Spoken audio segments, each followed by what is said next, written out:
Amirgadh Gujarat border checkpost પરથી પોલીસે લાખો રૂપિયાનો વિદેશી દારૂ સાથે એક ઈસમને દબોચી લીધો। અમીરગઢ ગુજરાત બોર્ડર ચેકપોસ્ટ પર અમીરગઢ પીઆઈ એસકે પરમાર સાહેબની સૂચના અન્વયે અમીરગઢ પોલીસ સ્ટાફ દ્વારા ગુજરાત બોર્ડર ચેકપોસ્ટ પર રાજસ્થાન તરફથી ગુજરાતમાં પ્રવેશ કરતા તમામ વાહનોનું અમીરગઢ પોલીસ દ્વારા ચેકિંગ કરવામાં આવી રહ્યું છે। ત્યારે રાજસ્થાન તરફથી એક આઈસર ટ્રક નંબર HR 695171માં વિદેશી દારૂ લઈ ચાલક ગુજરાતમાં ઘૂસે તે પહેલા અમીરગઢ પોલીસની ચેકિંગ દરમિયાન લાખો રૂપિયાનો વિદેશી દારૂ સાથે કિસમને પોલીસે ઝડપી પાડ્યો હતો અને બુટલેગર દ્વારા અવનવા કિમ્યા અજમાવી ગુજરાતમાં દારૂ ઘુસાડવાના પ્રયત્નો કરી રહ્યા છે।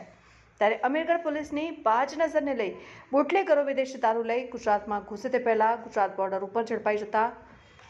અમીરગઢ ગુજરાત બોર્ડર ચેકપોસ્ટ પર અમીરગઢ પોલીસની ચેકિંગ દરમિયાન પોલીસે આઈસર ટ્રક ચેક કરતા ટ્રકમાંથી વિદેશી દારૂની પેટી નંગ 400 કુલ બોટલ નંગ 4800 વિદેશી દારૂ કિંમત ₹21,38,000નો વિદેશી દારૂને ટ્રક સહિત કુલ મુદ્દામાલ કિંમત ₹36,41,000ના મુદ્દામાલ સાથે રાજસ્થાનના સિરોહી જિલ્લાના શિવગંજ તાલુકાના મજાદર ગામના હસનકુમાર વીરારામ વક્તારામ દેવાસીની પોલીસે અટકાયત કરી કાયદેસરની કાર્યવાહી હાથ ધરી હતી।